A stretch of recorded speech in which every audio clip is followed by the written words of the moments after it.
My name is Sharon Delaney. I am 65 years old, and on the day my son Micah gave me a cruise trip, saying it was so I could relax and take a break, I should have understood that something was deeply wrong behind that smile. But at the time, I didn't realize it. Or rather, I didn't want to realize it.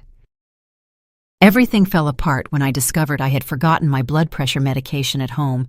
I turned back, opened the door as quietly as possible so as not to disturb Micah. And that single moment changed the rest of my life forever. I heard my son talking on the phone in the living room. It was Micah's voice, and on the other end of the line was his wife, Alyssa. The words that came out of my son's mouth made my blood run cold. "Don't worry, sweetheart. It's just a one-way ticket. Once Mom is out at sea, it'll be very easy to make everything look like an accident. No one is going to question an old woman simply falling overboard."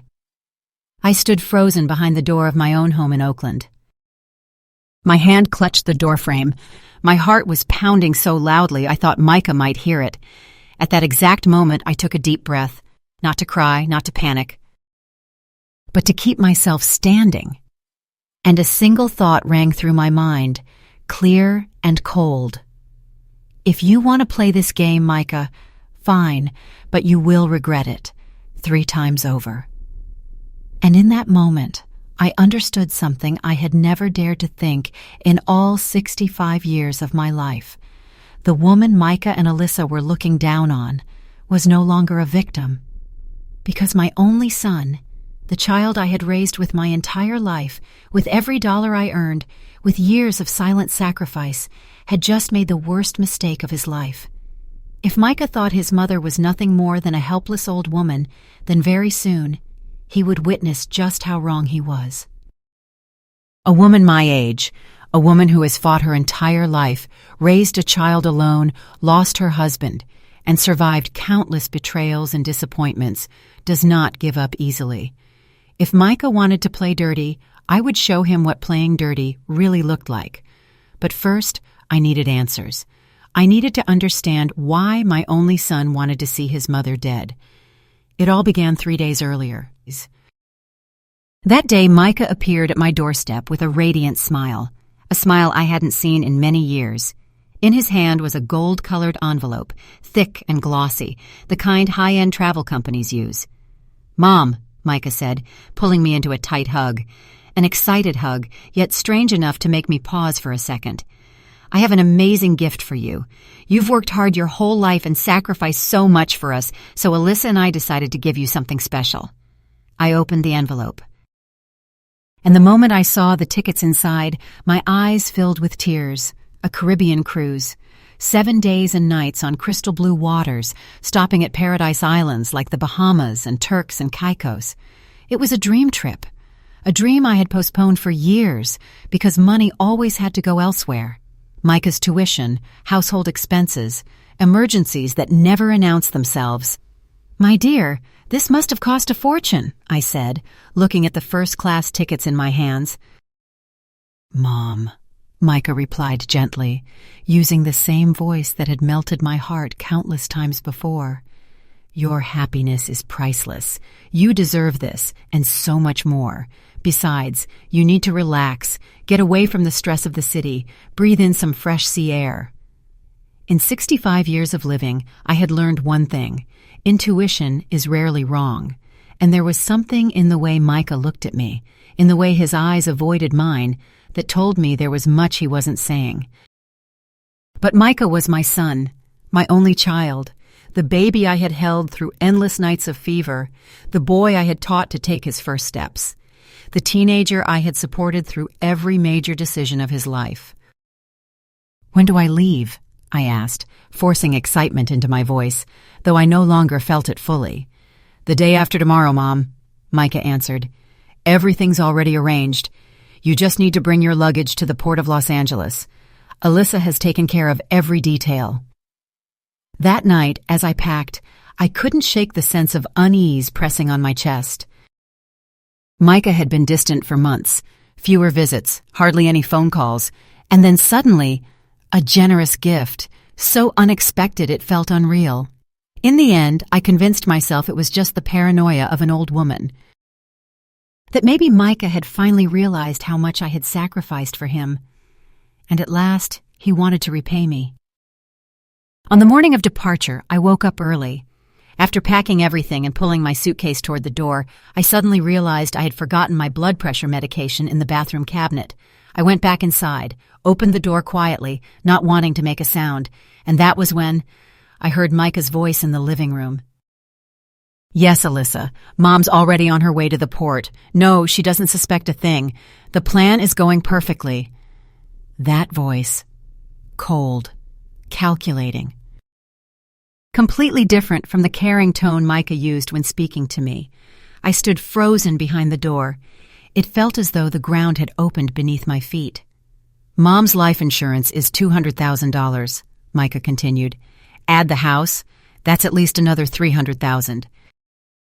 Enough to clear our debts and start over." My heart stopped. My son, the child I gave birth to, raised and protected, was talking about his mother's death as if it were a cold business transaction. "Don't worry, sweetheart," Micah went on. "A woman her age, out at sea, these things happen. No one asks uncomfortable questions. And we'll be the perfect grieving family, a son shattered by loss." Tears streamed down my face, but not from sadness. They were tears of rage, of betrayal, and of a fierce determination I hadn't felt in years. In that moment, I understood one thing. I had raised a monster. And if I wanted to survive, I would have to be smarter than him. I left the house in silence, pretending I had heard nothing. But inside my head, everything was already racing at full speed. I had to go to the port. I had to board that ship. Because now I knew every step I took was bringing me closer to danger. During the taxi ride, watching the familiar streets of Oakland slide past the window, I kept asking myself, when did it all come to this? I, Sharon Delaney, had devoted my entire life to being the perfect mother. I married at 20 years old, worked as an accountant at a small firm for 15 years, saved every dollar to give my family the best life possible. When my husband died of cancer, Micah was only 12, and from that moment on, I decided that the sole priority of my life was making sure my son had everything he needed. I quit my job to care for him full-time, sold my car, pawned my watch, used every last cent of my savings to pay for tuition at Columbia University, the most expensive university in the city. While other women my age traveled and met friends, I stayed home doing freelance accounting to earn extra money for Micah's expenses. I never complained, never demanded anything. I believed I was raising a good man. How naive I had been. When Micah married Alyssa 5 years ago, I was so happy. I thought I had finally gained the family of my dreams, a daughter-in-law, grandchildren, loving family dinners. But Alyssa never liked me. From the very beginning, I saw it in her eyes, contempt, as if I were an inconvenience in their perfect marriage. And Micah, my Micah, began to change. Fewer visits, shorter calls, excuses that grew more elaborate. When I asked about work, Micah answered vaguely. When I asked about future plans, he changed the subject. Sitting in that taxi, I realized the signs had been everywhere. I had simply chosen to close my eyes. Like 6 months earlier, when I came to Micah's house unannounced and overheard him arguing fiercely on the phone about money, or the time I heard Alyssa tell a friend that life would be easier if her mother-in-law didn't live nearby. I had always defended them, made excuses for them, deceived myself. But now the truth struck me across the face. This was not an impulsive decision. This was a carefully calculated plan, carried out with the cold precision of a professional killer. The taxi stopped at the port of Los Angeles. The cruise ship loomed before me, a 12-story white giant, rising into the sky like a floating city. Hundreds of people were lining up to board, excited families, couples taking photos, children laughing. They would enjoy 7 wonderful days, and I, according to my son's plan, would never return. But as I pulled my suitcase toward the boarding ramp, a slow smile formed on my lips. Micah had made a fatal mistake. He underestimated his mother. He believed I was just a foolish, helpless old woman. He had no idea that through all those silent years I had been watching, learning, and remembering. I was not the naive woman he thought I was. As I handed over my documents to board the ship, the attendant smiled at me. "Mrs. Delaney, how exciting. Is this your first cruise?" "Yes," I replied, keeping my voice weak, just as people expected. "My son gave me this trip. He said I needed to relax." "What a thoughtful son," she said. "He must miss you terribly during these 7 days." If only you knew, I thought. If only you knew these were the last 7 days he hoped I would exist. But as I stepped onto the ship, I had already begun building my own strategy. I had 7 days. 7 days to turn from prey into hunter. 7 days to gather evidence. 7 days to prepare my final gift for Micah. My cabin was on deck 8, with a balcony overlooking the sea. Beautiful. Elegant. Private.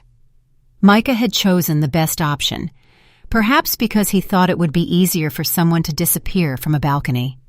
I sat down and took a deep breath. I needed a plan. An ally.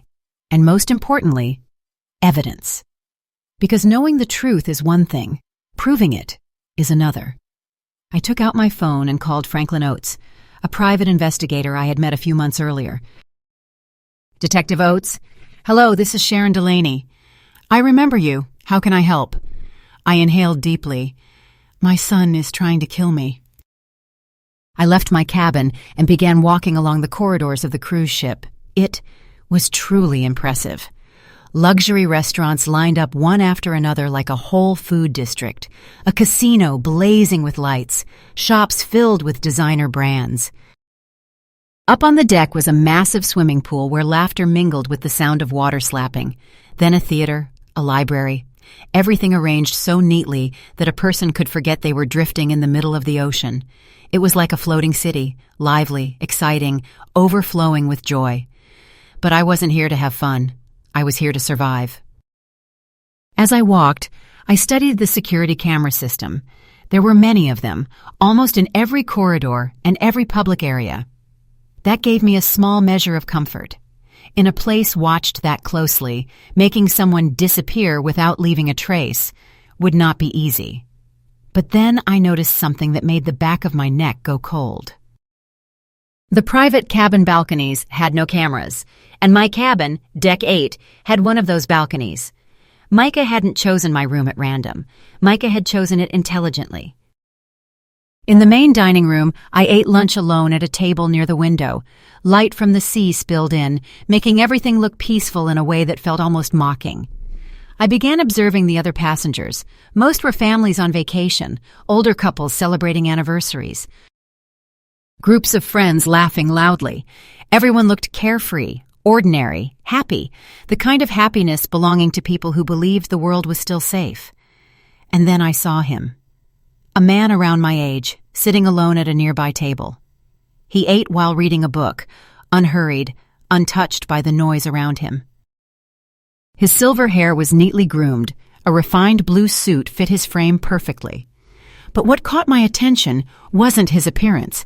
It was his posture, the posture of an experienced man, strong, self-reliant, with no need to prove himself to anyone.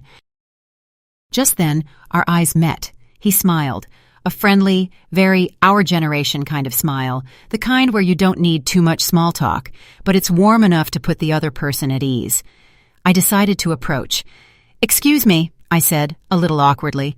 "Would you mind if I sat with you?" "I don't like eating alone." "Please sit," he replied, his voice warm, carrying a hint of an accent I couldn't identify right away. "I'm Douglas Pierce from Denver. And you?" "Sharon Delaney from Oakland. Nice to meet you, Douglas." We talked over lunch, and I quickly realized Douglas had a story strangely similar to mine. He was a widower, raised children on his own, worked his whole life, and now, for the first time in decades, he was allowing himself to do something purely for himself. "My kids insisted I needed to rest," he said as he sipped his coffee. "They said it was time I relaxed and enjoyed life. At first I resisted, but in the end I gave in." "Like me," I replied, feeling a clear thread of connection between two strangers. My son Micah gave me this cruise. He said I needed to get away from the stress of the city. There was something about the way Douglas looked at me that made me feel safe. A kind of intelligence that didn't show off, a kind of wisdom that only comes after you've lived long enough to understand people. Then he lowered his voice. "Sharon," he said, "may I ask you a personal question? You look worried, tense. That's not the look of someone on a relaxing vacation." For a moment, I considered telling him everything. But immediately, Detective Oates' warning flashed through my mind. "Don't put yourself in danger." I forced myself to smile. "It's just, this is my first cruise. Everything is so new. I think I'm just a little anxious." Douglas nodded as if he understood, but I could see it clearly. He didn't fully believe me. This was a man who had a habit of reading between the lines. "Listen, Sharon," he leaned slightly toward me. "We haven't known each other long, but I've lived 62 years. I can tell when someone is in trouble. If you need to talk or if you need help with anything, find me. My cabin is 1247, deck 12. Warmth rose in my chest without my meaning it to, a feeling I hadn't had in months.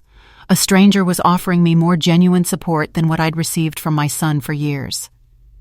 "Thank you, Douglas. Truly. My cabin is on deck 8, number 847. He smiled. "Perfect."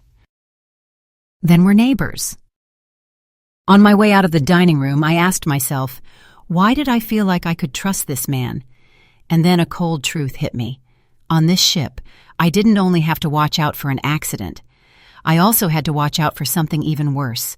Someone who might be observing me from beginning to end, waiting for the exact moment to strike. Micah didn't need to dirty his own hands. Micah only needed to make sure someone else did it for him. And if that was true, then every smile I saw on this ship, every glass of water someone offered, every kind question or polite concern, could be sugar-coating the blade of a knife. After lunch, I continued exploring the ship. I went to the library and found a computer area with internet access. The service was limited and expensive, but enough to send short messages. I sat down, opened my email, and wrote quickly to Detective Oates. "I'm okay. Specifically investigate Micah's gambling debt.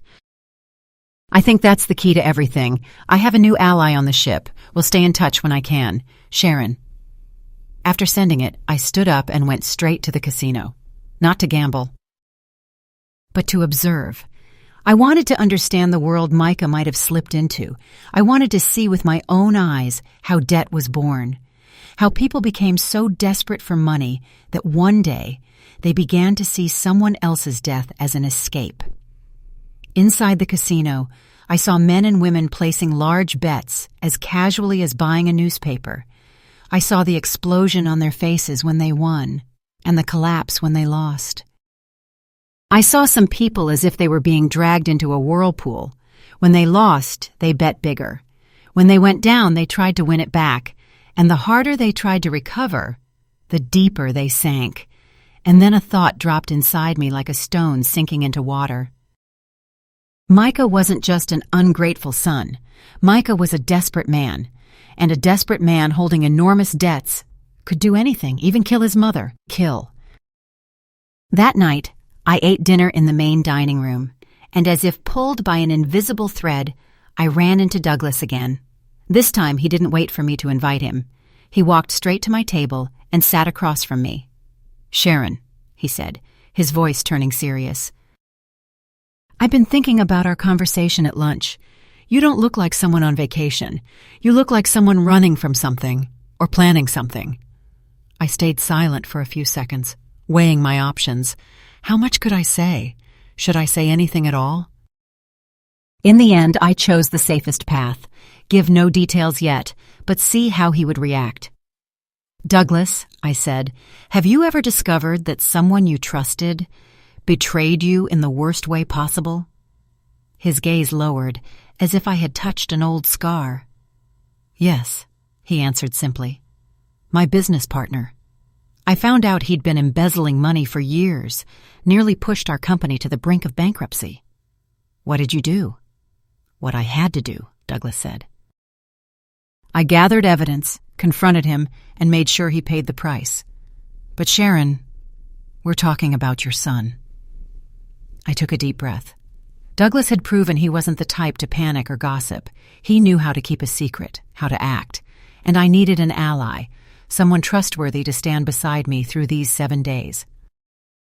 Douglas, I said, looking him straight in the eyes, my son is trying to kill me, and I have 7 days to stop him and prove what he's planning.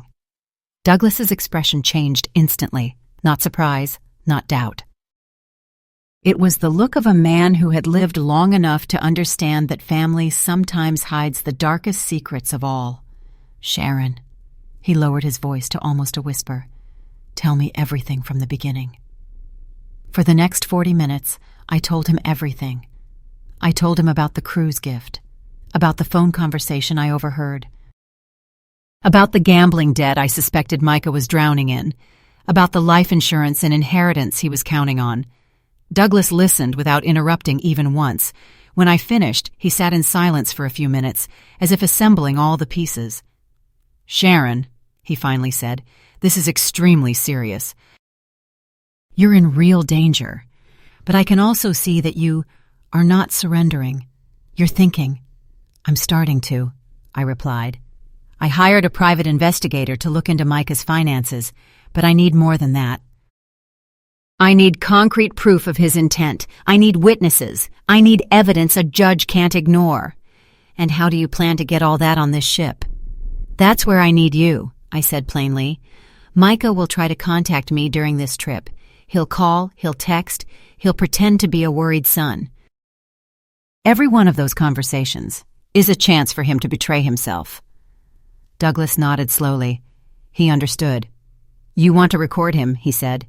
Yes, I replied, but I can't do it alone. I need a witness, someone who can confirm what I record, someone who isn't emotionally tied to Micah, someone credible. Trust me, Douglas said immediately, without hesitation. But Sharon, there's one more thing. If Micah is planning to stage an accident on this ship, chances are he's not doing it alone. Someone on this cruise could be involved. That sentence made my blood turn ice cold. You think Micah could bribe someone on the crew? Possibly, Douglas replied. Or he hired someone posing as a passenger.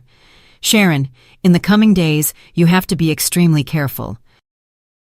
Don't trust anyone but me. Don't accept drinks from strangers. Don't be alone in secluded places, especially not on your balcony. I've been thinking about the balcony too, I said. It's too convenient, too private. Douglas looked at me, then said as if sealing the decision, Then I have a proposal. You sleep tonight in my cabin. I have a suite. There's a pull-out sofa. We stay together. If someone comes looking for you in your cabin, they won't find you. Douglas's generosity tightened my throat. A man I'd met only hours ago was willing to put himself at risk for me. Douglas, I can't ask you to do that. If Micah really has someone on this ship, Sharon, he cut in, firm. I'm 62. I raised 4 children and buried a wife. I've run my own company for 30 years. I'm not afraid of a spoiled kid who wants to kill his mother for money. He paused, then grinned mischievously. Besides, it's been a long time since I've had an adventure this interesting. That night after dinner, Douglas helped me carry a few essentials to his cabin. His cabin was much larger, with a living area separate from the bedroom, and the balcony was larger too. But most importantly, it had 2 sleeping spaces, enough for us to keep watch over each other. While arranging my things, Douglas questioned me closely about Micah, his personality, habits, his relationship with Alyssa. Tell me, he asked, has Micah always been manipulative like this, or is this new? He's always been smart, I replied carefully, choosing each word. Even as a child, he knew exactly what to say to get what he wanted. I thought it was just normal childhood cleverness. I never imagined he could become this.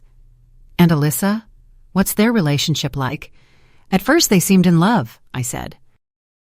But in recent years, I've noticed tension. Alyssa constantly complains about money. She wants a bigger house, a more expensive vacation, a better car. And Micah always promises that everything will be fine. Douglas exhaled softly, his voice dropping. Now we know how fine was supposed to happen. Around 10 that night, My phone rang. Micah's name appeared on the screen. Douglas and I looked at each other. The moment had come. "Remember," Douglas whispered, preparing the phone to record. "Make him talk. Make him expose himself." I drew a deep breath and answered, "Hi, honey." "Hi, Mom. How's the cruise? Are you having fun?" Micah's voice sounded completely normal. Caring.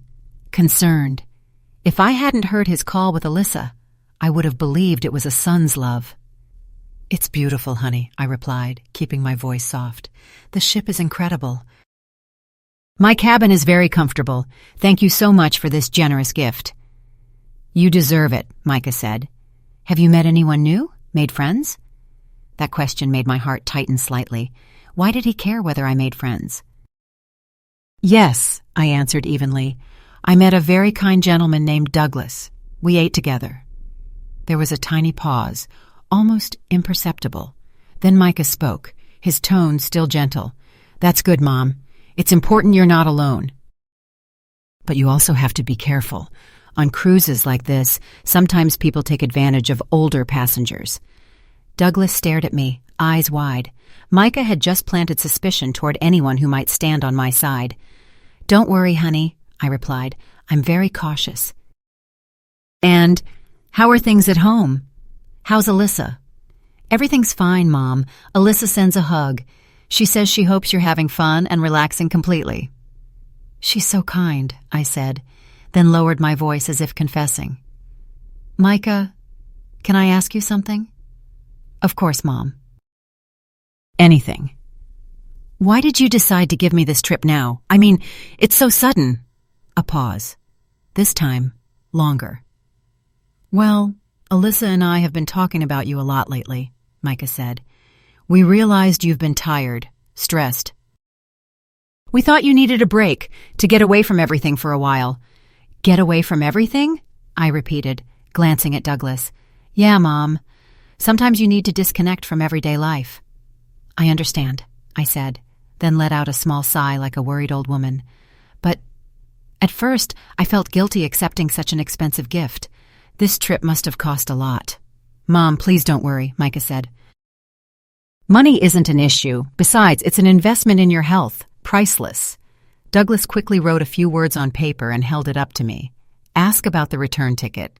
I swallowed hard. "Micah, this might be a silly question," I said, forcing my voice to sound natural. "I checked the documents and I only see a one-way ticket. Do you have a copy of my return ticket?" The silence after that question was piercingly terrifying. It lasted so long I thought the call had dropped. "Micah, are you still there?" "Yes, I'm here, Mom," Micah answered, his voice slightly tight. "Sorry, Alyssa is saying something to me about the tickets. Don't worry, the travel company arranged everything. Just enjoy the trip and we'll handle the details. But I want to be sure I can get back," I said, not letting go. "Will you check with the company tomorrow and confirm for me?" "Sharon, no, Mom," Micah hurriedly corrected himself, then reassured me quickly. "Just trust me. Everything is arranged perfectly. You have nothing to worry about. Just relax." "That's the point of the trip." I looked at Douglas. He gave a very slight nod, signaling, "That's enough." "All right, honey," I said, my voice softening fully. "I trust you." "Perfect," Micah replied quickly, as if relieved. "I love you so much." "Sleep well." "You too, Micah. Good night." I ended the call. For a few minutes, both Douglas and I were silent, as if neither of us wanted to break the icy air that had just filled the room. Finally, Douglas spoke. "Sharon, that call matters a lot. The way he dodged the return ticket question. The way he kept reassuring you not to worry. It's like he's trying to keep you inside a soft, comfortable cage." "And the question about whether I made friends," I said, my voice turning hoarse. "As if he's assessing whether I have an ally. If something happens, would anyone notice?" Douglas nodded, his gaze sharpening. "Tomorrow," he said firmly, "we need to go to the ship's office and verify directly the status of your return ticket. I want to see with my own eyes what Micah actually booked." I nodded. The truth weighed on my chest like a stone. Each new piece of evidence didn't make me feel lighter. It only hurt more. But Douglas was right. We needed concrete proof, and tomorrow we would have it. The next morning, Douglas and I woke up early with one clear mission. To avoid putting me out in public unnecessarily, we ate breakfast right inside his cabin. Not because I was afraid of other people's eyes, but because I understood. The fewer people who saw me walking alone, the fewer chances anyone would have to set up a situation. After we finished, we went straight to the passenger services office on Deck 3. It was an elegant, bright space, arranged like the front desk of a luxury hotel. Multiple workstations were lined up neatly, and uniformed staff moved in a steady rhythm with professional efficiency. We approached a young woman whose badge read Patricia. She greeted us with a perfectly polite smile. "Good morning. How can I help you?" "Good morning," I replied, trying to keep my voice calm. "I'd like to verify my complete travel itinerary. My name is Sharon Delaney, cabin 847. Patricia typed quickly on her computer. Then she paused. A very slight crease appeared between her eyebrows. "Mrs. Delaney," she said a little more slowly, eyes still fixed on the screen. "I see you have a 7-day Caribbean cruise. But—" She stopped, as if she wasn't sure she was reading it correctly. Douglas immediately caught that hesitation. "But what?" Patricia looked back at the screen, then lifted her gaze with confusion. "It's a bit strange," she said. "The system shows you only have a one-way booking. I don't see any information about a return flight to Oakland. Normally, our packages include full round-trip transportation." Even though I had braced myself, it still felt like a punch straight to the stomach. There are truths you know in your head, but when you hear them confirmed in someone else's voice, they still hurt like the first time. "What exactly does that mean?" I asked, my voice trembling slightly despite my effort to control it. "Well, it means that when the cruise ends after 7 days, you have no arrangements to get home," Patricia explained.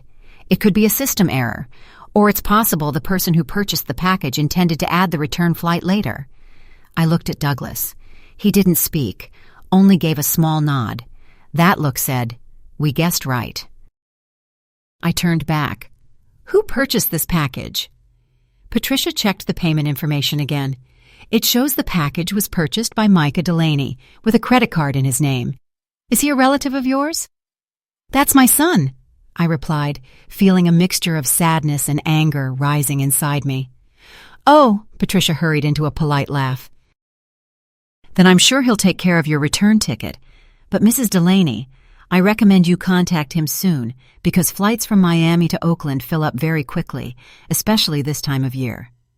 Douglas and I looked at each other, no words needed. "Patricia," Douglas spoke up, his voice calm but firm. "Can Mrs. Delaney purchase a return ticket right now to make sure she has a seat?" "Of course," Patricia nodded. "Let me check availability." She typed for a few minutes, then said, "I have an open seat on a flight departing Saturday at 3 p.m., the same day the cruise ends. The cost is $750.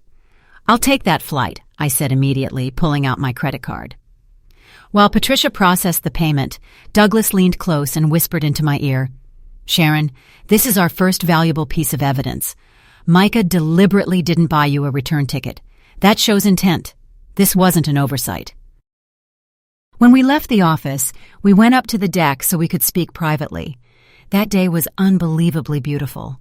Bright sun, a gentle breeze, the blue ocean stretching before us like an endless sheet of silk. But I couldn't enjoy any of it.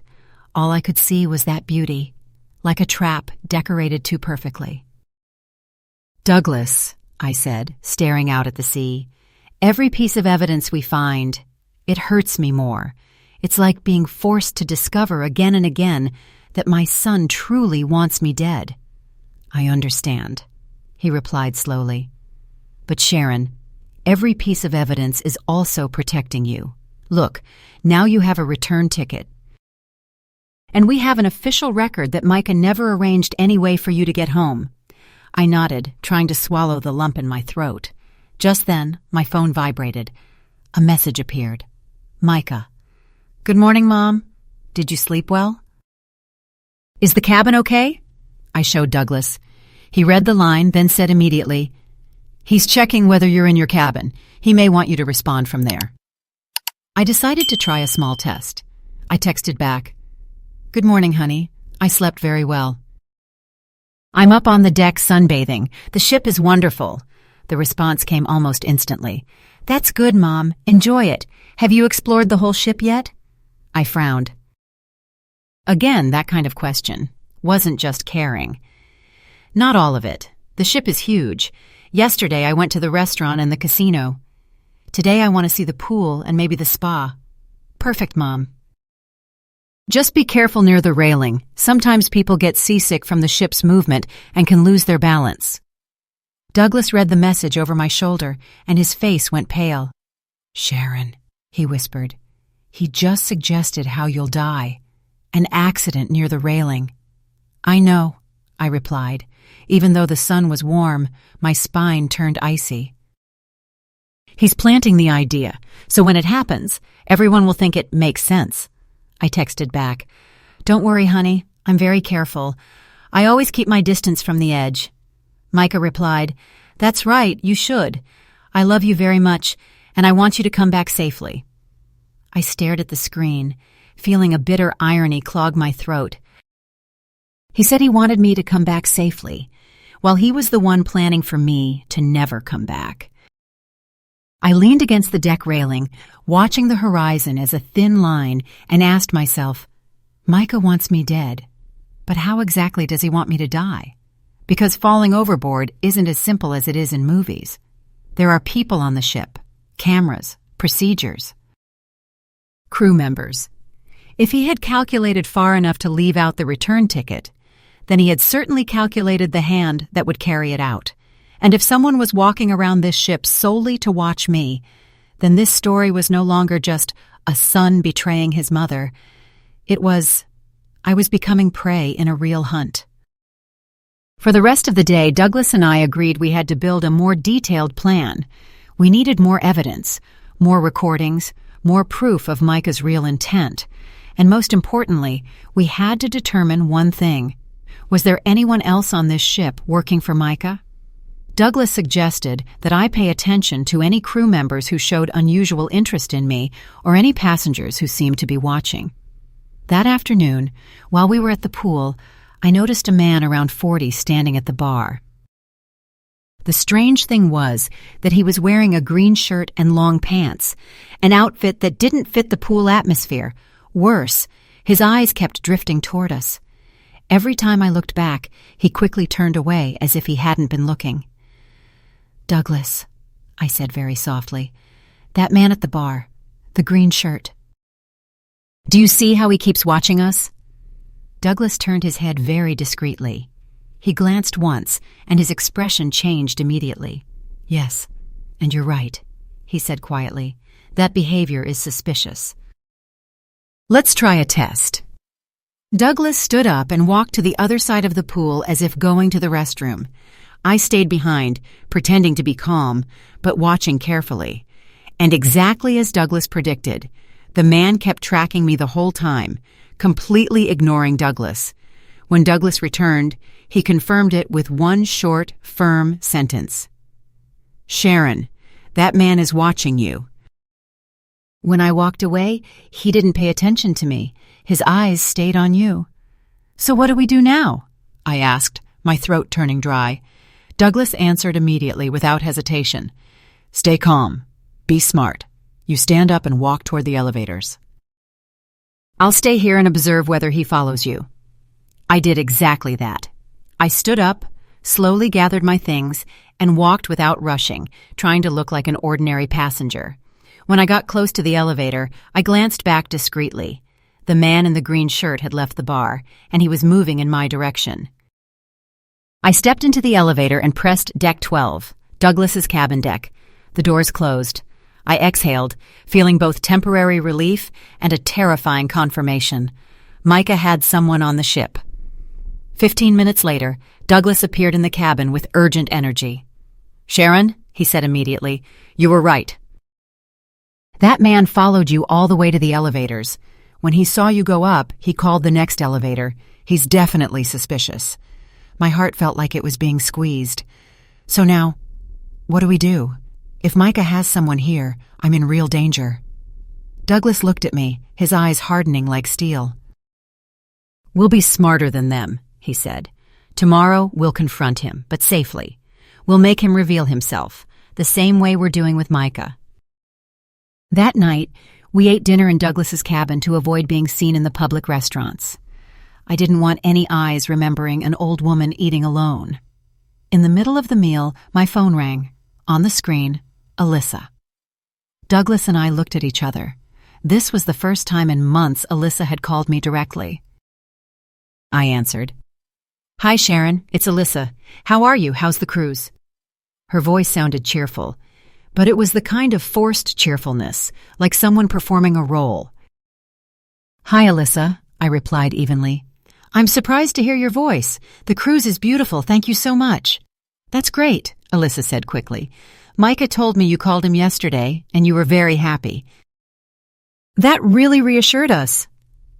Douglas turned on the recording mode on his phone. I said, Yes, I'm happy too, but I have a question, Alyssa. Yesterday I went to passenger services, and they said I didn't have a return ticket. Do you know anything about that? There was silence on the other end for a beat. Then another beat. That pause was far too long to be normal.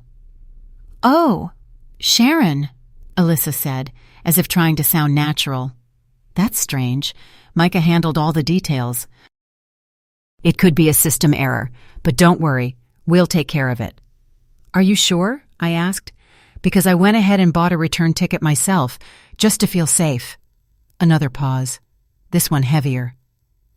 You already bought a return ticket, Sharon? Alyssa asked, her voice slightly rushed. You didn't need to do that. We were planning to take care of it. I was just afraid I'd get stuck in Miami without any way to get home, I replied, keeping my voice like a worried mother. Of course, Alyssa said quickly. I completely understand. I won't keep you from enjoying your trip anymore. We'll see each other when you get back. Alyssa, I called before she could hang up. Before you do, can I ask you something? Yes, go ahead. Why did you and Micah decide to give me this trip now? I asked. Micah said you two had been talking about me, but he didn't explain exactly what made you do it. Alyssa answered, and every word sounded like it was being read from a rehearsed script. Well, lately we noticed you've been tired, Sharon, stressed. And we thought you needed an extended vacation. An extended vacation? I repeated. Yes, Alyssa said, to get away from everything for a while. Sometimes you need to disconnect completely from everyday life. Those words were almost identical to what Micah had said, as if they had rehearsed together. I understand, I said. Thank you for caring about me. It's nothing, Sharon. Take care of yourself and enjoy every moment. I ended the call. Douglas and I sat in silence.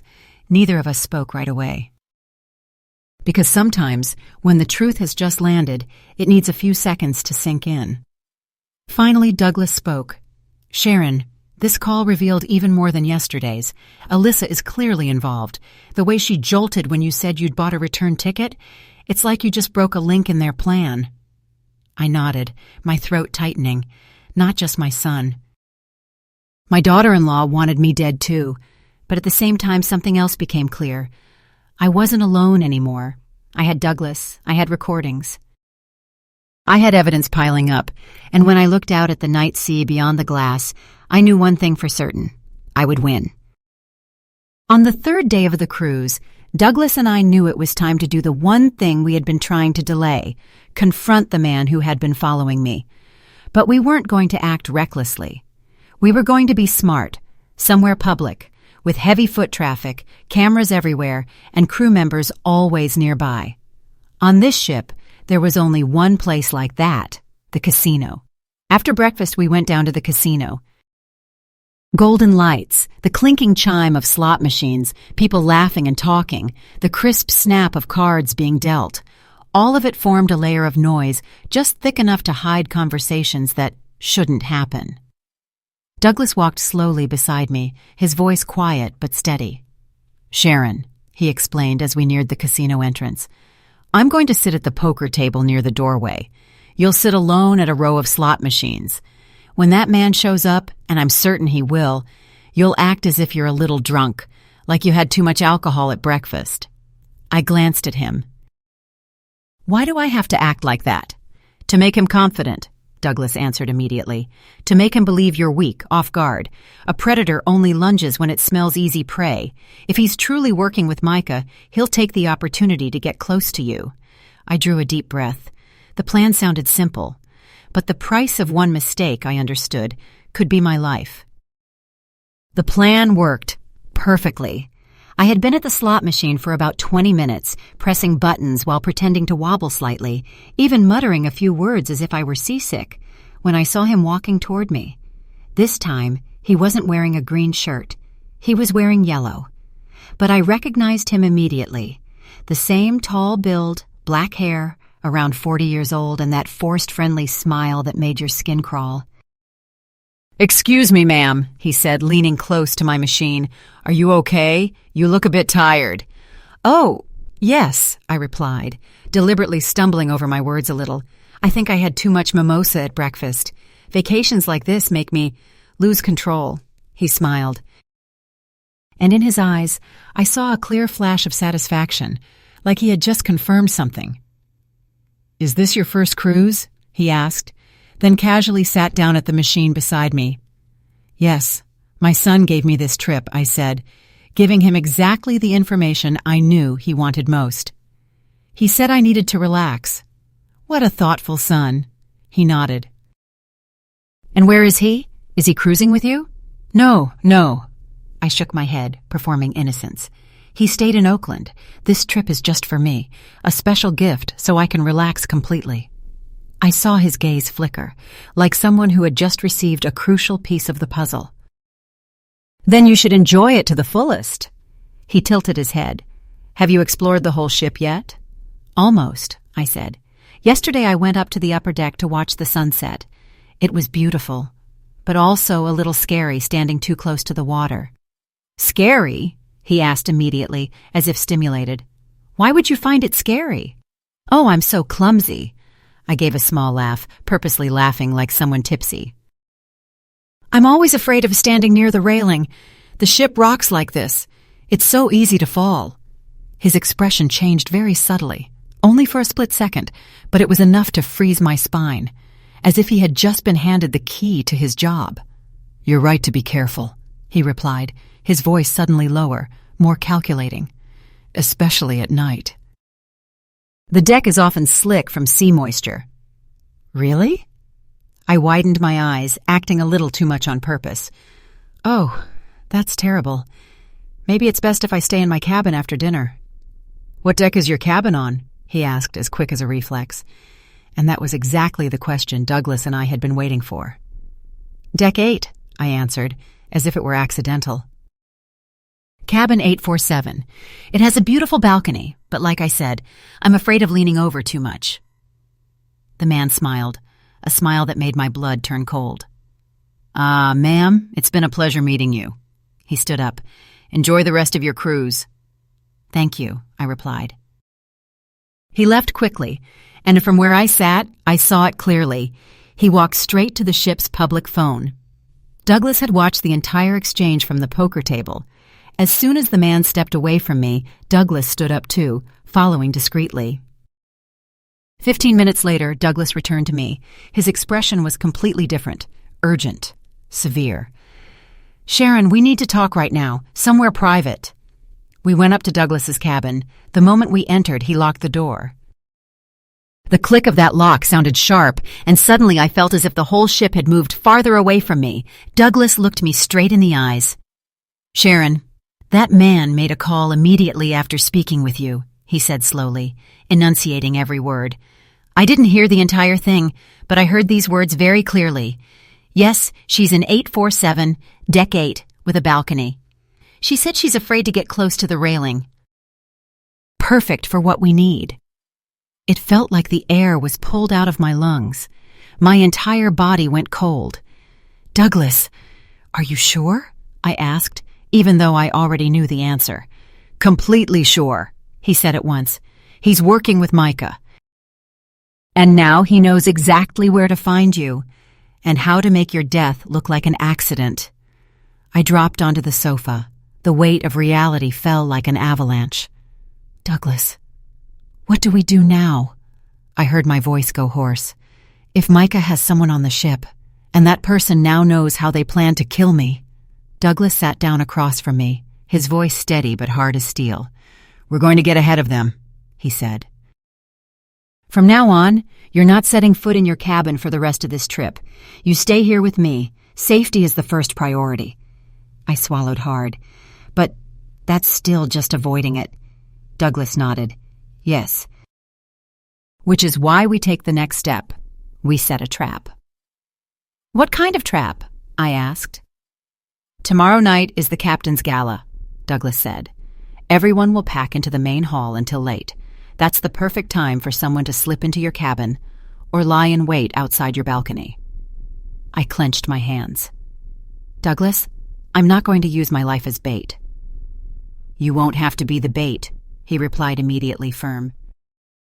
We'll use the opportunity to catch that man in the act. We'll notify ship security. We'll set it up, and we'll have evidence he can't deny. I sat there, looking down at my hands, and realized they were trembling, not because I was weak, but because for the first time I understood clearly this was no longer suspicion. Micah didn't just want me dead. He had arranged it. He had someone. He had a plan. He was choosing the moment, and I, Sharon Delaney, 65 years old, was in the middle of the ocean on a floating city where one slip could end everything. But in that same moment, something else rose inside me, a strange kind of strength, as if something in me had been asleep too long and was finally waking up. If Micah thought I only knew how to endure, then he was about to learn just how dangerous a mother can be, a mother who has survived a lifetime of storms. That afternoon, while Douglas and I were discussing strategy, my phone rang. Micah was calling, but this time his voice was different, more anxious, more urgent, as if he was checking whether some link had shifted. Mom, Micah said. How are you? Are you enjoying the cruise? Very much, honey, I replied, forcing a cheerful tone. Every day is a new adventure. You're still sleeping well in your cabin, right? No problems with noise or anything? The question was too specific, like he needed to know whether I was still in my own cabin. No, I said, keeping my tone calm. I sleep very well. My cabin is quiet. Good. Micah exhaled as if relieved. Tomorrow is Thursday, right? Do you have any special plans? I think tomorrow is the captain's gala, I answered. I heard it's going to be very elegant. Oh, right. Micah's voice brightened in a way that wasn't excitement. It sounded like someone who had just heard the exact schedule he needed. You're going, right? Of course. I made sure to say it clearly. I already have my blue suit ready. Perfect, Mom, Micah said quickly. Enjoy it. By the way, those parties usually end what time? Douglas looked at me, eyes wide. That question wasn't concern. It was data collection. I'm not sure, I replied. Probably late, after midnight. Ah, Micah drew it out for a beat, then said the exact sentence I feared most. When it's over, go straight back to your cabin and rest. Don't wander around on the deck at night. It can be dangerous. Douglas clenched his jaw. Micah had just guided me straight into the ambush. Don't worry, honey, I replied. I'll go straight back to my room after the party. Perfect, Mom. I love you so much. Sleep well. I ended the call. Douglas and I sat in silence for a long time. Finally, he spoke in a low voice. Sharon, that call confirms everything. Micah knows the exact timing of the attack. He has definitely told that man that after tomorrow night's gala, you'll go back to your cabin alone. I stared at the floor, hearing my heartbeat thud like stone. Douglas, I'm scared, I admitted. This plan is becoming too real. Too dangerous. I know, he said, but we're also very close. Just one more night, Sharon. If the trap works, we'll have enough evidence to put Micah in prison. That night I couldn't sleep. Every sound in the corridor made me flinch. Every time the ship vibrated slightly, I remembered I was in the middle of the ocean, a place where someone could disappear with a single slip. But alongside the fear, I felt something I had forgotten for a long time, an inner strength, a cold, sharp determination. Micah had underestimated his mother. He was wrong to think I was just a helpless old woman who could be led by the nose. Tomorrow night, he would pay for that mistake. On Thursday morning, Douglas and I stepped into the most critical part of the plan. We had to contact ship security without making the person who was watching me suspicious, and at the same time, we had to make them truly take this seriously, rather than seeing me as an old woman who misheard, or a family conflict being exaggerated. Douglas suggested a direct move, go straight to the highest authority on the ship, Captain Henry Lawson. As a former businessman, Douglas understood very well. When you are in danger, you don't take detours. You find the person with the right authority, the right responsibility, and the power to give orders. "Sharon," Douglas said as we prepared to leave his cabin, "a cruise captain is trained to handle all kinds of situations. Kidnapping, robbery, even murder plots. He'll know exactly what to do." At 9 in the morning, we arrived outside the captain's office. Henry Lawson was a man in his 50s, gray-haired, broad-shouldered, with sharp, calm eyes, the kind of person who only has to step into a room and everyone automatically becomes more serious. "Good morning," he began, polite but decisive. "I'm Captain Henry Lawson." "How can I help you?" Douglas spoke first, his voice clear and without any detours. "Captain, we have a very serious situation to report. Mrs. Sharon Delaney is being followed by a suspicious man, and we have reason to believe her life is in danger." The captain didn't smile, and he didn't show doubt. He simply invited us to sit down and looked at us directly, as if saying, "Tell me." Douglas and I told him the entire story from beginning to end. We played the recorded calls with Micah and Alyssa. We explained the one-way ticket. We described in detail the man who had been following me, how he approached, how he probed for my schedule, my cabin, and how he made a phone call immediately after getting the information. When we finished, the captain stayed silent for a few seconds, as if weighing each word in his mind. "Mrs. Delaney," he said, his voice slow and heavy, "this is extremely serious. If what you're saying is true, then we're talking about a deliberate murder plot aboard my ship." "Captain," I replied, trying to keep my voice steady, though my throat was dry and burning, "I understand this sounds very hard to believe, but all the evidence we have points to the same conclusion." The captain looked at me, his gaze unwavering. "Nothing is hard to believe for me," he said. "I've been at sea for 20 years. I've seen all kinds of things. Greed can make people do unimaginable things, even to their own family." Douglas leaned forward slightly. "Captain, we have a plan to catch that man in the act tonight during the gala, but we need help and cooperation from your security team." The captain listened carefully, asking about every detail, every route, every blind spot. Our plan carried risk, but it was smart enough to turn the predator into prey. I would attend the gala as usual, so that he would believe I was still following the schedule Micah had calculated. But instead of returning to my cabin after the gala, I would leave by a different route and hide with Douglas. Meanwhile, security would be positioned around my cabin and along the Deck 8 corridor to arrest the intruder if he made a move. "That's a good plan," the captain acknowledged, "but I'm going to adjust a few points to ensure your absolute safety." He laid out each point clearly, as if deploying an operation. They would install additional cameras near my cabin. There would be security staff disguised as passengers placed along the corridor, and they would give me an emergency alarm device, activate it, and the security team would receive a silent signal immediately.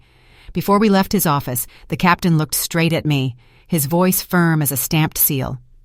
"Mrs. Delaney, I want you to know, from this moment on, you are under the ship's official protection. I will not let anything happen to you while you are under my responsibility." The rest of the day passed, strangely slowly. Douglas and I stayed in his cabin, reviewing the plan again and again, as if repeating it one more time could lessen the suffocating pressure on our chests. At 5 p.m, we began preparing for the gala. The most important thing was this: I had to look completely normal. I could not show any sign that I knew I was about to become a target. I put on my most elegant green suit, styled my hair carefully, and prepared as if I were truly excited for a night of celebration. Douglas wore a yellow suit. It made him look refined and confident, the kind of confidence that comes from someone who knows exactly what he's doing. "Sharon," Douglas said when we were ready, "tonight everything will change. Tomorrow morning you'll be free of Micah forever. And he will face the consequences." I looked at him, trying to swallow the bitterness rising in my throat. Free sounded like a luxury when the person who wanted me dead was the very son I had raised with my entire life. The gala was truly spectacular. The ship's main hall had been transformed into a floating palace with dazzling lights, elegant decorations, live music, and long tables filled with exquisite food. Hundreds of passengers in formal attire danced, laughed, raised their glasses, and enjoyed a night they would remember forever. And me, I couldn't focus on any of its beauty. My eyes kept sweeping the crowd, searching for the man as a survival instinct. And then I saw him, near the bar. This time he wore a white shirt and a black suit, dressed exactly for a gala. But his eyes didn't belong to the party. His eyes were locked on me, tracking every step, every movement, as if he were counting down the minutes. Douglas and I danced, ate, and made small talk with other passengers, performing as if this were just a normal fun evening. But inside, both of us were taut as a violin string, counting every minute until it was time to act. At 11:30, I knew it was time. I leaned close to Douglas and whispered, "It's time. I'll leave the hall as if I'm going back to my cabin. Wait 5 minutes, then follow me." I left the main hall, walking slowly like someone tired after a party. I took the elevator up to Deck 8, the deck where my cabin was, acting as if I were doing exactly what Micah had instructed. But instead of going to my room, I immediately turned quickly into the emergency stairwell leading up to Deck 12. From the stairs, I could see the corridor leading to my cabin through a small window. The hallway was empty, the pale night lighting washing over the carpet. 5 minutes later, Douglas arrived.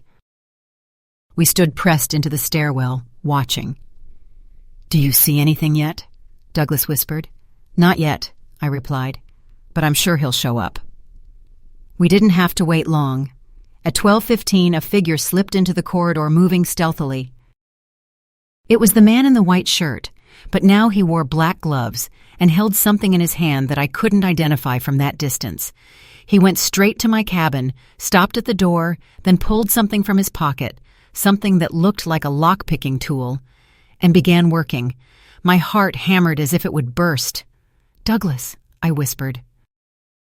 "He's getting into my cabin. We have to alert security now." Douglas immediately activated the alarm device the captain had given us. A small red light blinked. A silent signal was sent. My cabin door opened. The man stepped inside.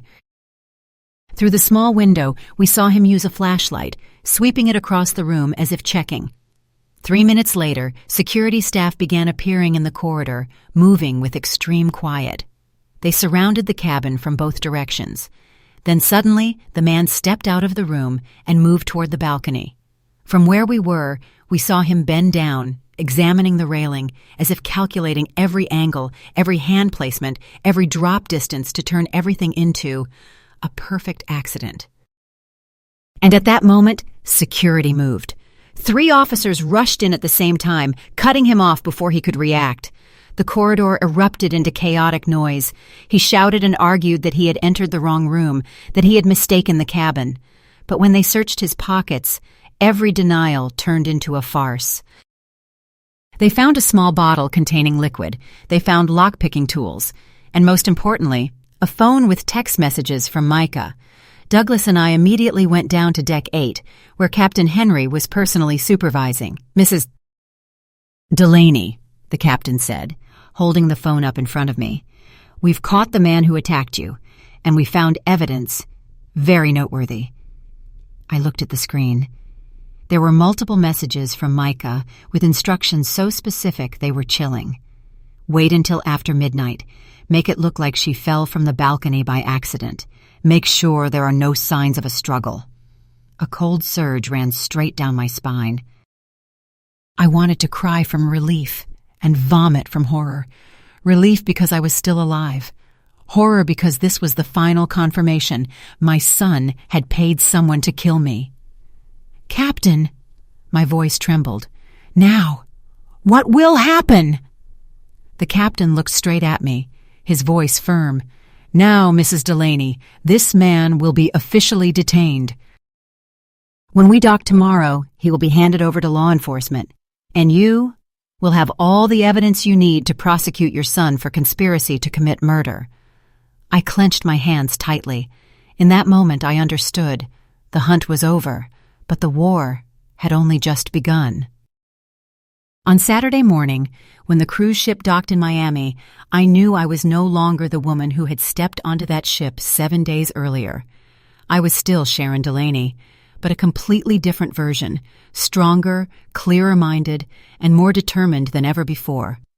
Douglas and I said goodbye right there at the port. We held each other tightly, tears shimmering at the corners of our eyes, but they were not tears of weakness. They were tears of survival, of gratitude, and of a bond forged during the most dangerous days of my life. "Sharon," Douglas said as we embraced one last time, "remember this. You are no longer a woman who sacrifices herself in silence. You are a woman who stood up and fought for her own life, and you won." I nodded, unable to say anything more. Some thanks do not need to be spoken aloud. My flight back to Oakland departed at 3 p.m. I had enough time to call Detective Franklin Oates and confirm that everything was ready. "Mrs. Delaney," he said over the phone, his voice steady. "Everything is prepared. The moment you land, we'll go straight to the police station. The police chief has reviewed all the evidence I sent and is ready to proceed with the arrests." When the plane touched down in Oakland, Detective Oates was already waiting for me at arrivals. There were no unnecessary pleasantries. We got into the car and drove straight to the police station where Police Chief Victor Salgado was waiting. For the next 3 hours, I told the entire story, from the cruise gift, the one-way ticket, the manipulative phone calls, to the assassin caught red-handed on the ship. I handed over everything. The recorded conversations with Micah and Alyssa, the ship's security reports, witness statements, photographs of the assassin, and the physical evidence found on him. Chief Salgado listened without interrupting. When I finished, he leaned back in his chair and let out a long breath. "Mrs. Delaney," he said, "in 15 years as police chief, I've never seen a case where the victim herself gathered evidence this thoroughly. The recordings, the financial proof, the crew testimonies, all of it forms a rock-solid case." 2 hours later, my phone rang. "Mrs. Delaney," the chief said, "Micah Delaney and Alyssa have been arrested. They were arrested at their home, caught in the middle of hurriedly packing suitcases, panicked, preparing to flee to Canada." I closed my eyes for a few seconds. Not to rejoice, not for revenge, but for closure. 2 months later, I sat in the courtroom looking at Micah for the last time. My son looked much thinner. His beard was unkempt. His eyes were swollen from sleepless nights and fear. He was no longer the confident man who had calculated his mother's death like a financial transaction. The judge read the sentence in a firm voice. "Micah Delaney, guilty of premeditated conspiracy to commit murder, 18 years in prison." Micah turned to look at me. His lips trembled. "I'm sorry, Mom." I looked straight at my son.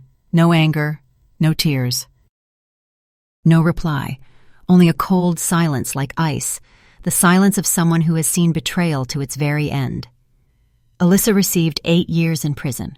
She broke down sobbing in the courtroom, but I no longer had tears for them.